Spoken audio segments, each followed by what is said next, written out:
To my channel. So మేము actually ఎక్కడికి వెళ్తున్నాం అంటే, so we are going to Kerala, Sabarimala. So యాక్చువల్గా శబరిమలై ఎవ్రీ ఇయర్ ఏంటంటే కొన్ని పర్టికులర్ డేట్స్లో మాత్రమే ఓపెన్ చేస్తారనమాట. ఓకే, సో ఈ ఇయర్లో ఈ మంత్లో ఆగస్ట్ మంత్లో ఓపెన్ చేస్తున్నారు. దట్ ఈస్ ఆన్ 16th కదా, 16th ఈవినింగ్ ఎట్ 5 PM నుంచి 21st కదా, 21st till 21st 10 PM వరకు. సో యాక్చువల్గా ఈ పూజ పేరు ఏంటంటే చింగం మాస పూజ అంటారు అనమాట. సో ఈ మాస పూజ సందర్భంగా we are going to Sabarimala. So this trip will be a combination of adventures, devotion, spiritual, whatever అన్ని కవర్ అవుతాయి.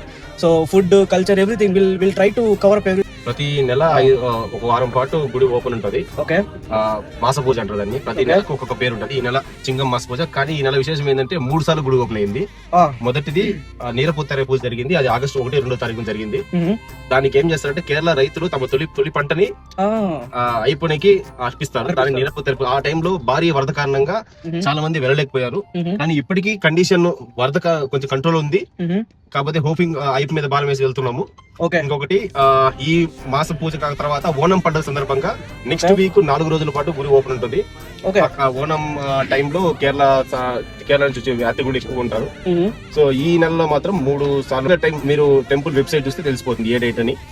ఏ డేట్ ప్లాన్ చేసుకోవాలనుకుంటే ఫస్ట్ వెదర్ చెక్ చేసుకోండి. ఇంకా థింగ్ ఏంటంటే, so we have a plan అనమాట. సో ఇప్పుడు మేము బెంగళూరు సిటీ నుంచి స్టార్ట్ అయ్యాం. సో బెంగళూరు నుంచి వీఆర్ డైరెక్ట్లీ హెడింగ్ టు నీలకలై వెళ్ళి, సో పంబలో పార్కింగ్ చేసుకొని పంబలో మనం స్నానం ఆచరించి మనం అక్కడి నుంచి శబరిమలై కొండెక్కుతాం. ప్లాన్ చెప్తున్నాను, short plan.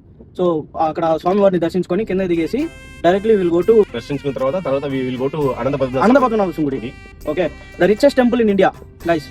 So Ananthapadmanabha Swamy temple చూసుకున్న తర్వాత then we are planning to Alimala Shiva temple. Okay, so it will be more adventures. So will see how it goes. Okay, Swamy శరణమయ్యప్ప.